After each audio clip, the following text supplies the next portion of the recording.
반갑습니다. 장정용 시장점검입니다. 네, 오늘 코스피 지수 하락 마감했습니다. 전일 코스피가 선방을 했고, 금일은 이제 해외 증시 때문에 떠서 시작했다 밀렸는데, 요 선방을 한 것도 외국인 때문이고, 오늘 밀린 것도 외국인 때문입니다.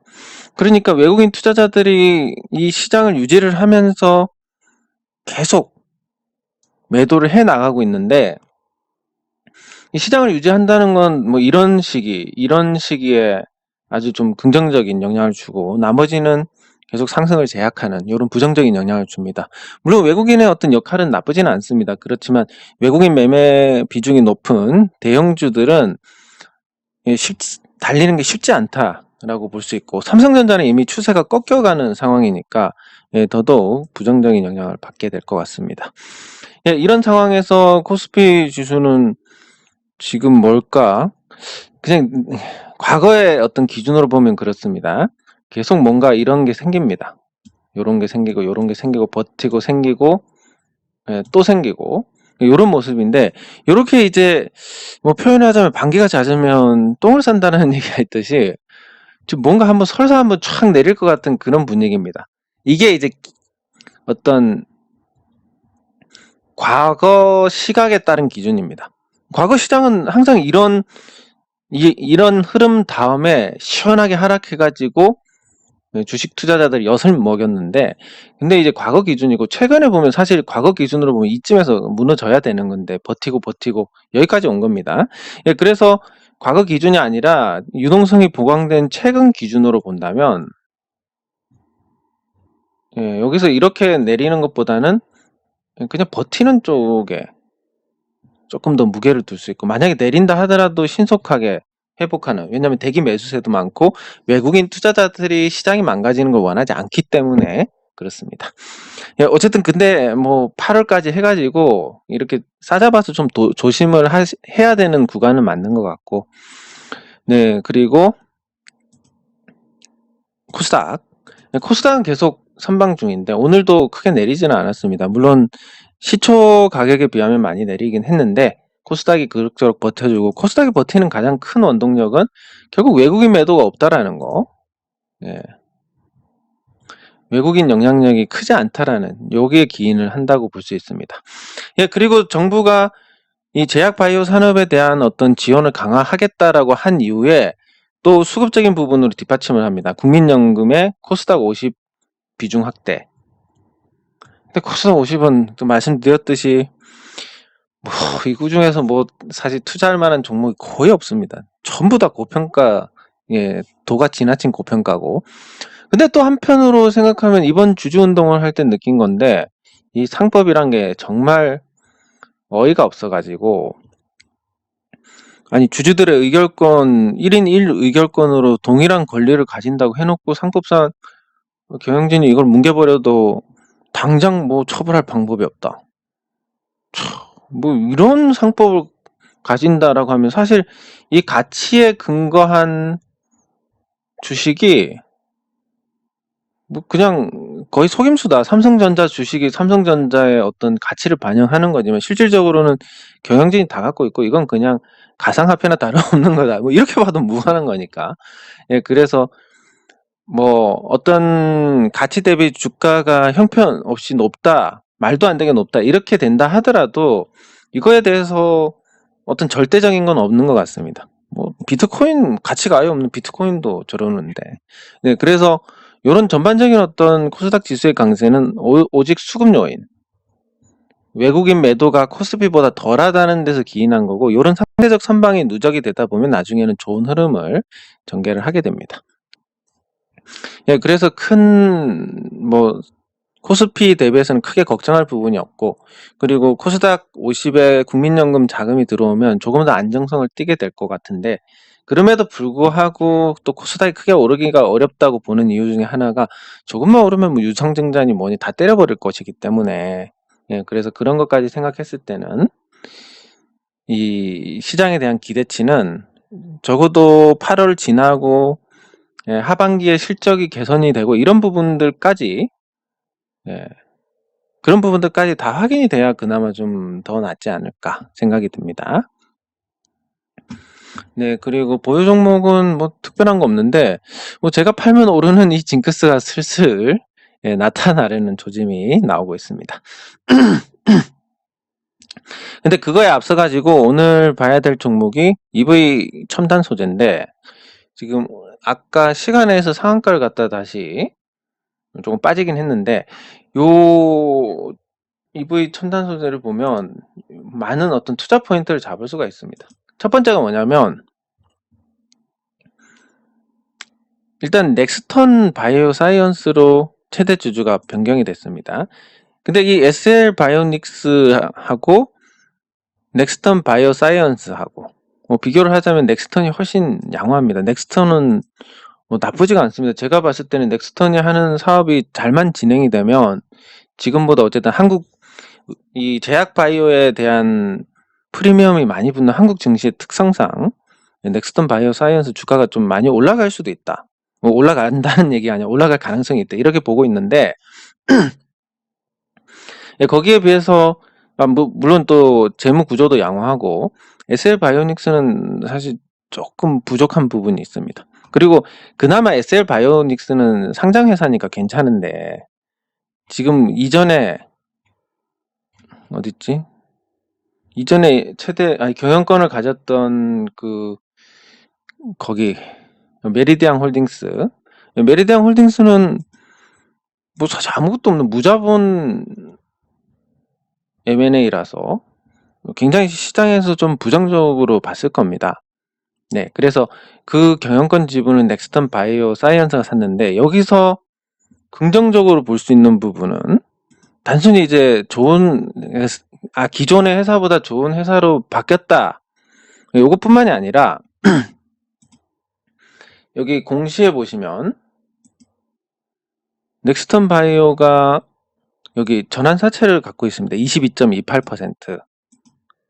예, 그래서 22.28%의 전환사채가 이번에 8% 정도 지분하고 더해가지고 이 8%로 경영권을 지킬 수는 없으니까 그럼 22.28%가 나중에 시장에 쏟아지는 건 아니고 경영권 지분으로 전환이 될 가능성이 높다. 그러니까 향후 6회, 7회차 전환사채는 매물로 출회되지 않을 가능성이 높다. 이게 이제 또 EV 첨단 소재 주가에 좀 긍정적인 영향을 줄 수 있는 부분입니다. 그러니까 최대 주주가 그나마 양호한 상장회사로 바뀌었다는 거, 그리고 또 하나가 이 6회차, 7회차 전환사채가 주식으로 전환될 가능성이 낮아졌다는 거, 뭐 요 두 가지가 있으니까 좀 긍정적으로 볼 수 있고, 또 그러니까 세미콘이 아니라 SL 바이오닉스가 보유한 주식 중에서 상당수가 사라진 걸 볼 수 있습니다. 그게 360만 주였나? 잠시만. 예, 320만 주. 320만 주에서 220만 주로 줄어들었고 여기서 다시 이번에 170만 주가 됐습니다. 그러면 이제 특수관계인이기 때문에 SL 바이오닉스하고 넥스턴 바이오 사이언스하고 특수관계인이니까 뭐 이 지분을 갖고 있어도 되고 팔아도 되고 뭐 그런 상태입니다. 그러니까 이 오버행 이슈가 조금 줄어들었다. 이미 시장에 한 150만 주가 풀렸네? 그런데도 주가가 끄떡없이 버티네? 이거 좋은 일 아니야? 뭐 이렇게 볼 수 있으니까. 예, 그래서 어떤 매물 부담 320만 주가 쏟아지면 어떻게 될 것이냐. 이미 150만 주 쏟아지고 170만 주밖에 안 남고 이것도 팔지 안 팔지도 모르는 거다. 이런 부분에서 또 긍정적으로 생각을 할 수 있습니다. 자, 그러면 EV 첨단 소재한테는 저게 분명히 호재는 맞습니다. 호재라서 내일 좋은 반응이 있을 것 같고. 두 번째로, 예, 두 번째로 이제, 이 관계된 회사, SL 바이오닉스에 현금이 들어간다라는 거. 그럼 SL 바이오닉스에 현금이 들어가는 게 어떻게 사용이 될 것이냐. SL 바이오닉스 자체로는 특별한 건 없을 것 같습니다.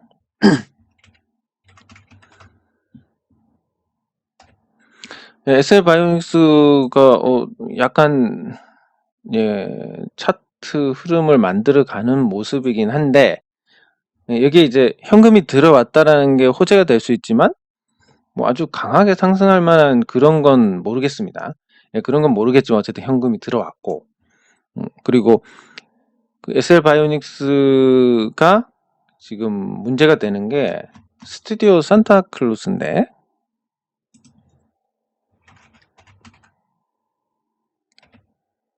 드래곤 말고 스튜디오 산타클로스인데, 스튜디오 산타는 지금 보시면 경영권 분쟁 이슈가 있는 상태입니다. 여기 보면 제3자 배정 유상증자가 소송이 걸려가지고 지금 취소를 한 상태고, 그러면 제3자 배정 유상증자도 소송을 했기 때문에 지금 있는 일반 공모 유상증자도 이것도 아마 소송이 걸려 있을 것 같습니다. 소송이 걸려 있을 것 같고, 그리고 지금 기타 법인에서 그동안 계속 샀고, 기타 법인 지금도 계속 사고 있습니다. 주가가 떨어졌지만 기타 법인이 계속 사고 있고, 이 기타 법인이 최대 주주 쪽은 아닌 것 같다. 그러면 거의 기타 법인이 합산해서 한 10% 정도 샀는데, 요 상태에서 지금 NSN이 21.22%고 세미콘, 그러니까 SL 바이오닉스가 21.83%인데 여기에 플러스 10%가 있다.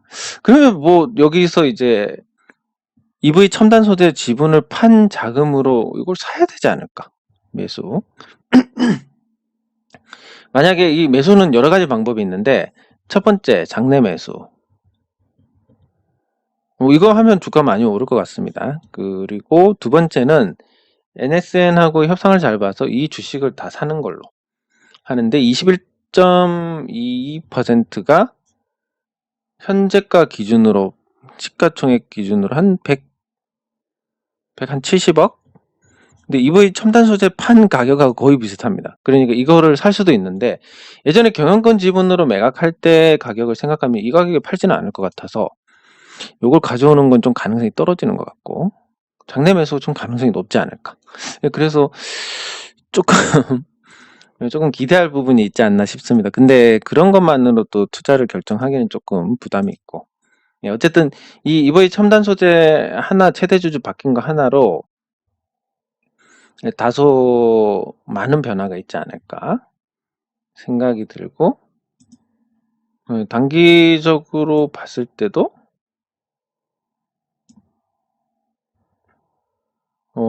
반등을 할 건 다 했으니까 어떤 기술적 반등이 여기서 한번 나왔고, 그리고 여기서도 한번 나왔고, 여기서도 나왔고, 그래서 뭐 딱히 뭐 반등을 할 자리는 없기는 한데, 그래도 뭔가 이런 변동에 의한 정리가 좀 되지 않을까 하는 생각은 가져봅니다. 투자 포인트가 될지 안 될지는 모르겠는데 장내 매수의 가능성이 있으니까 조금은 포인트가 될 수도 있지 않을까, 이런 생각이 들고, 그리고 돌아와서 이온 컴포텍, 어쨌든 뭐 이온 컴포텍도 생각보다 잘 버팁니다. 생각보다 잘 버티고, 유수홀딩스도 이제 하락은 멈춘 것 같고, NHN벅스가 조금 밀린 흐름이긴 한데 큰 동요는 없는 것 같고, 그런 상태입니다. 영신금속은 조금 힘이 없는데 뭐 시장이 이런 상태니까 어쩔 수 없는 거고, 뭐 나중에 그냥 돈 투자한 거 나오면 계속 사야 되겠다 이런 생각이 드는데, 지금 가격보다는 좀 떨어지면 계속 사서 그냥 뭐 경영권 분쟁 말고 단순 투자로 5%까지, 뭐 지금 당장은 아니고 떨어지면 그렇게 해야겠습니다. 왜냐하면 이제 계속 말씀드리지만 이 시가총액 규모의 흑자를 내면서 세계적인 기업과 이 기업에 납품을 하는 회사는 흔하지 않기 때문에, 그리고 뭐 또 오랫동안 정도 들었고, 뭐 여러 가지 이유로 인해서 어쨌든 팔지 않고 자본의 효율성만 높이는 정도로 그렇게 할 예정입니다. 예, 그리고 예, 감사합니다. 뭐 양매수 전략을 폭락때 쓴다 이런 관점보다는 정말 잘한다고 하는 사람들이 실제로 이제 파생으로 계속 장기간 고수익을 얻는 사람들도 있는데 그 사람들이 어떤 마인드를 지니느냐, 올라간다 내려간다 이걸 맞춘다라는 게 아니라 모르겠다라는 걸 전제로 해서 전략을 짜고 거기서 수익을 낸다라는 거. 예, 그래서 그 부분에서 우리가 좀 관점을 바꿀 필요가 있다라고 말씀을 드린 거고. 예, 감사합니다. 예, 저도 이게 지금 시장이 예, 과거 관점에서 보자면 지금 사실 폭락의 전조곡입니다. 예, 전주곡입니다. 폭락의. 그리고 이게 실제로 폭락으로 연결되는 경우가 굉장히 많았는데 지금 시장이 이제 옛날 시장하고 같지는 않기 때문에 그런 관점에서 조금 다르게 보셔도 될 것 같은데 어쨌든 저는 주식 비중을 좀 뭐 뜻하지 않게 많이 줄인 상태니까 마음은 편합니다. 예. 네, 감사합니다. 예, 뭐 저는 다른 것보다 이게 주가에는 결국은 수급이 깡패입니다. 수급이 깡패인데 아무리 좋은 종목이라 하더라도 시총 덩치가 크면 매수세가 뭐 100억, 200억 들어와서 올라갈 수가 없습니다.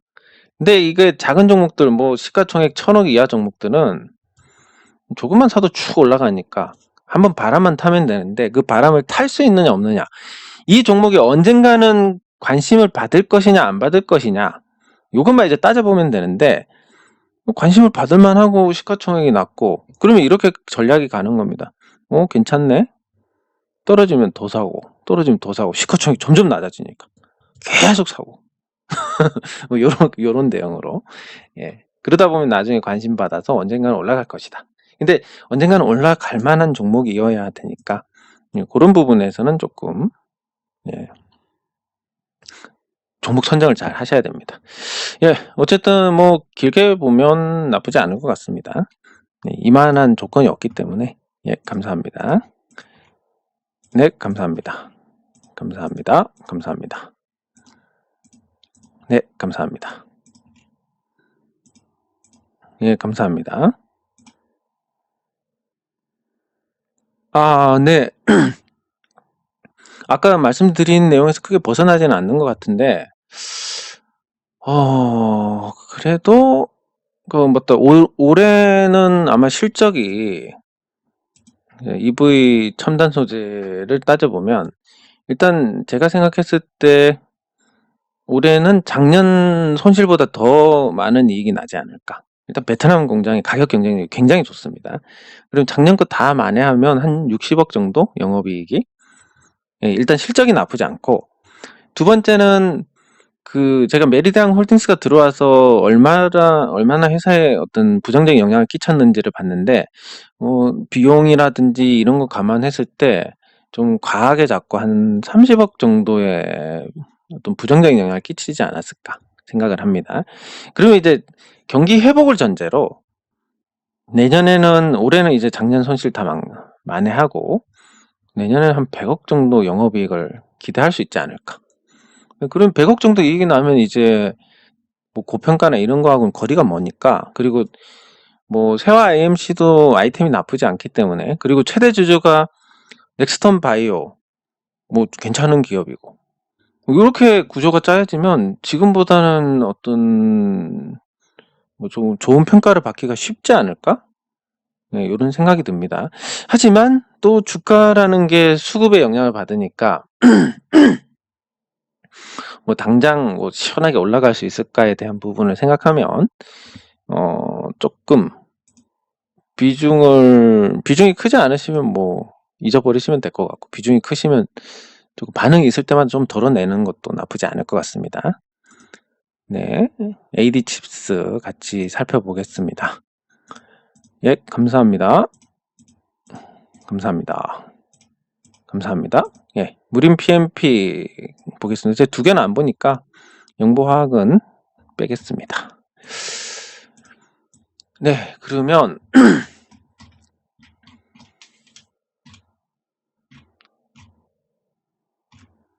아, 주식과 부동산 이거를 제가 말씀 안 드렸구나. 못 봐가지고. 저는 원래는 주식 100%였습니다. 주식 100%였고 그냥 이게 우연한 계기로 이제 이 부동산에 투자를 하기 시작했는데, 이 부동산에 투자를 한 게 뭐 어떤 계기가 됐냐면, 그 옵티머스 펀드, 이 옵티머스 펀드가 문제가 되면서 요 부동산, 그러니까 부동산 개발 아파트 지을 때 시행사가 있고 시공사가 있습니다. 시공사는 그냥 이제 뭐 GS건설이나 현대건설이나 이런, 뭐 삼성물산이나 이런 데고, 시행사는 이제 이 토지부터 해가지고 인허가를 받고 시공사를 선정해서 아파트를 지어서 분양까지 하는, 그런 회사들입니다. 근데 이 옵티머스 펀드가 문제가 되면서 이 펀드를 통해서 이 시행사에 투자하는 게 막혔고, 앞으로 규제가 더 강화가 될 겁니다. 이 규제가 강화가 된다라고 한다면 여기에 이제 시행사의 자금줄이 조금 이제 말라가지고, 그래서 이제 원래 이 아파트 구매도 그렇지 않습니까? 아무리 좋은 아파트도 대출이 아파트 평가액의 70%밖에 안 됩니다. 최대. 뭐 이 금융권까지 하면 80% 되는데, 어쨌든 자기 돈 20%는 있어야 되는 겁니다. 최소. 이 시행사가 하는 아파트 건설도 마찬가지인데, 뭐 사실 그 토지 매입이 예를 들어서 1조 원짜리 토지다 이러면 돈이 1,000억은 있어야 됩니다. 이 1,000억은 있어야 나머지 90%를 대출을 받아가지고 여기 아파트를 지어서 분양을 해서 파는 건데, 지금 어쨌든 새 아파트가 구축보다 훨씬 좋고, 그리고 환경도 뭐 나쁘지 않고, 재개발 같은 경우는 입지가 좋은 데만 재개발이 되기 때문에 더더욱 그렇고, 거기다가 요 수익을 보면 예를 들어서 한 1,000억 들어가가지고 1조짜리인데 여기 아파트 분양하니까 1조 5천억 1조 5천억 정도 매출이 났다. 그럼 1,000억 가지고 5천억을 버는 겁니다. 왜냐면 이 1,000억도 비용에 여기 들어가니까. 그러니까 5배를 버는 겁니다. 이러니까 이제 투자해서 수익률이 잘 나게 되는데, 이 옵티머스 펀드 때문에 규제가 강화돼서 기존 펀드가 안 되니까 이제 좀 일반적으로 이 시행사들이 자금 조달을 하는데 조금 어려움을 겪게 되고, 근데 부동산 시장은 호황이고, 그러다 보니까 이제 자금을 대가지고 수익이 나는 경우, 자금 구하기 어렵다 보니까 담보 같은 거 잘 주고, 안전성은 있는데 또 시행 투자해가지고 뭐 한 200억, 300억 잘 버니까 나중에 분양 완료되면 좋은 수익률을 보장을 하겠다. 뭐 이런 식으로 이제 규제가 아니라 조건이 좋아진 겁니다. 그러니까 뭐 우연히 저 같은 사람한테도 이런 기회가 오게 되는 건데, 그래가지고 지금은 이제 비중이 완전히 바뀌어서 주식은 이제 굉장히 비중이 떨어졌습니다. 대략 한 20% 이하? 부동산이 이제 80%. 뭐 요렇게 됐습니다. 지금 상태는. 그리고 뭐 요거는 이제 더 줄어들진 않는데, 문제는 뭐냐면 이게 이제 잘 올라가니까, 여기에 수익이 잘 쌓이니까, 나중에 되면 이제 비중이 10대 90 정도 되지 않을까? 뭐 주식이 내린다는 게 아니라 여기 수익은 뭐 확정 수익이고 시간만 가면 되니까. 물론 뭐 현장 검증도 해야 되고 그 시행사에 대한 어떤 관리 감독도 해야 되고, 투자자로서. 그런 건 있지만 이게 훨씬 좀 지금 현재 상태로는 괜찮습니다. 왜냐하면 예를 들면 이렇습니다. 호가가 평당 2천인데 인근에 오히려 더 좋은 조건의 재개발을 하면 평당 1,400에 분양을 해도 수익이 나옵니다. 그러면 지금 뭐 환경이 크게 달라지지 않으면 이 아파트가 신축이니까 이거보다 더 좋은데 분양가는 이만큼이다. 그럼 분양해서 뭐 분양받으면 로또가 되는 거지만, 이렇게 투자하는 사람들은 사실 분양권보다도 훨씬 더 많은 수익을 얻게 되는 이런 구조가 되는데, 그래가지고 제가 뭔가 지금 제가 여기서 투자하실 분 모집합니다 이러면 이게 말씀드렸듯이 유사수신이 됩니다. 뭐 제가 유사 자문은 있지만 유사 수신은 없으니까. 예, 그래서 할 수 없는데, 그래가지고 제가 뭐 어떤 펀드를 조성한다든지, 뭐 아니면 조합을 구성한다든지, 이런 걸로 열심히 알아보고 있는데, 왜냐면, 뭐 제가 이제 좀 투자를 해봤고, 나쁘지 않은 수익률이고, 이래서 주식 말고도 좀 도움을 드릴 수 있겠다 생각해서 했는데, 현행법상 뭐 이게 공개적으로 자금을 모집하고 이런 거 자체가 거의 불가능하기 때문에, 그래서 좀 안타깝게도 이런 기회를 드릴 수가 없습니다. 물론 또 제가 옛날에 주식할 때도 그랬지만, 좋은 마음으로 이제 좋아가지고 권하다가 보니까 나중에 한번 사고 터지면 진짜 욕이란 욕은 다 먹기 때문에, 뭐 혹시라도 그런 일이 생기면, 그런 거 생각하면 차라리 뭐 잘 됐다 싶기도 하지만, 어쨌든 좀 안타까운 부분이 있습니다. 예. 다시 종목으로 넘어와서, 예. 아까 말씀하신 AD 칩스. 근데 AD 칩스를 보면,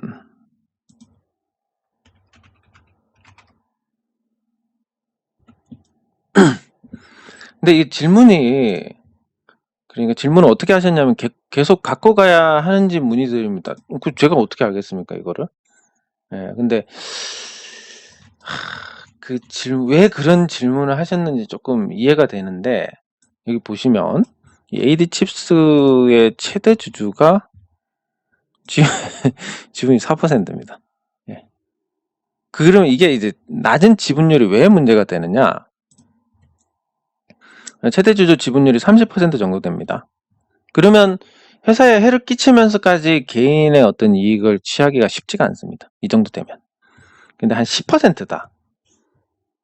회사에서 10억 손해보고, 본인이 10억 이익 보고, 회사에서 10억 손실을 하더라도 이 주식 비중으로 보면 회사는 1억 손실입니다. 자기한테 오는 거는. 근데 자기한테 오는 이익은 10억이다.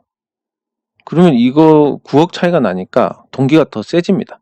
근데 3억이 손실인데 여기에 어떤 범죄자가 될 수 있다는 부담 등등을 하면 이 정도 가지고는 조금 흔들리지 않는데, 요 비중이 흔들립니다. 그러면 4%면 회사에 10억 손실 끼쳐도 자기한테 4천만 원 손실이고, 이익 보면 10억인데 동기가 더더욱 강력해집니다.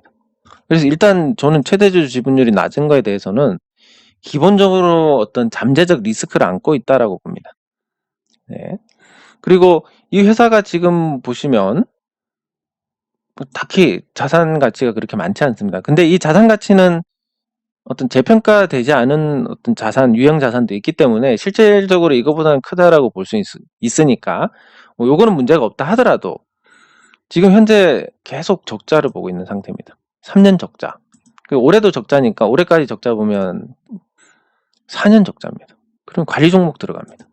뭐 이런 거 생각했을 때, 그냥 단순히 오른다 내린다가 아니라 왜 계속 갖고 가도 되는지를 질문을 하셨는지 알 것 같고, 그러면 근데 이게 또 제가 정보가 없으니까, 2,200원에 보유 중이시니까 한참 한 3년 정도 고생을 하신 것 같은데, 참, 근데 최근에 거래가 터졌으니까 뭔가 좀 할 것 같은 그런 느낌도 있는데, 예, 그래서 일단 이런 경우에는 지금 당장 결정을 하시는 것보다는 기준을 잡으시면 될 것 같습니다. 2,200원에 투자를 했는데 이미 이제 이걸 가지고 대응을 하기는 늦었고, 그러면 뭐 1,100원 기준 잡고 내가 이거 이탈하면 그냥 다시는 안 봐야지, 이거라든지, 아니면 2,200이지만 한 1,500까지 오면 주당 700원의 손실은 내가 다른 걸로 만회를 할 수 있겠다, 여기 오면 무조건 팔아야지, 뭐 이런 정도의 어떤 기준을 세워두시면 됩니다. 기준을 세우지 않으면 지금 당장 어떻게 하려고 하면 반드시 속상한 일이 생깁니다. 왜냐하면 주가가 이렇게 움직입니다. 이렇게 예를 들어서. 근데 여기서 팔았습니다.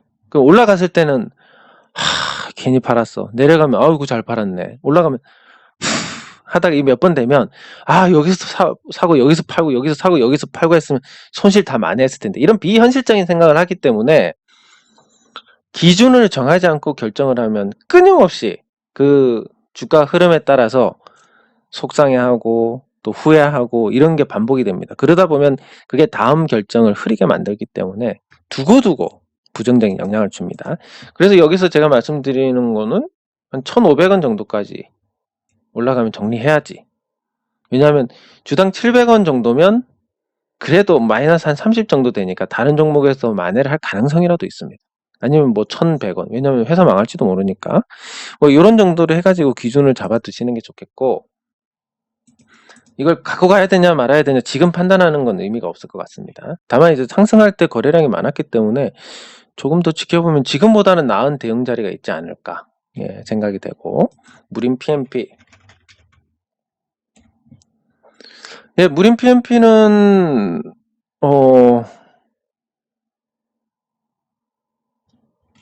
예, 뭐 특별히 나쁜 건 없습니다. 그리고 적자가 났던 부분도 이제 펄프 가격이 인플레이션 영향으로 조금씩 상승을 한다면 올해는 흑자가 날 것이고, 예, 그랬을 때 이 회사의 어떤 자산 가치나 이런 걸 고려하면 지금 가격이 그렇게 비싼 건 아닌데, 근데 과거에 이게 이 종목이 보시면 한창 뭐 싸다고 할 때는 2,000원대도 있었습니다. 2,000원대 중후반. 예, 그리고 이때 관심을 많이 가졌었고 제가. 근데 재밌는 건 제가 이때 관심을 가지고 사기까지 했었는데 팔고 나서 이렇게 됐습니다. 예. 쌀 때 잡은 거는 잘 했는데 이게 이렇게까지 빨리 올라갈 줄 모르고 뭐 사고 팔고 하다가 놓친 거고.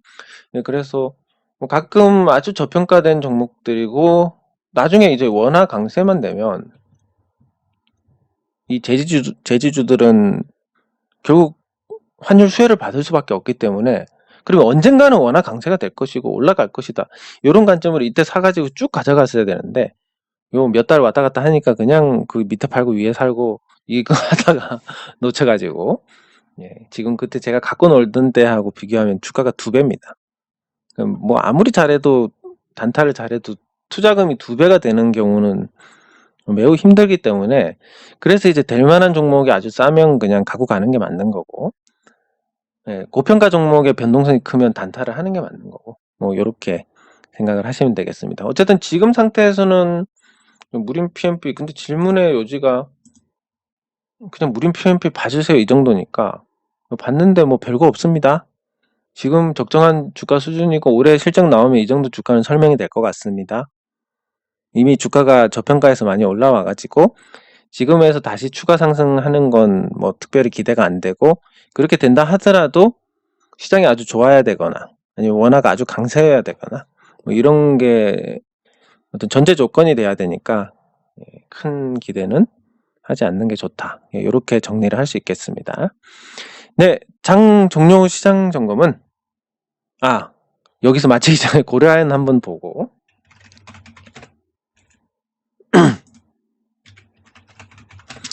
예, 고려아연은 지금 최근에 이제 상승세입니다. 근데 고려아연의 어떤 시장 반응이 좋은 건 고려아연이 강점을 가지고 원래 잘할 수 있는 강점을 가지고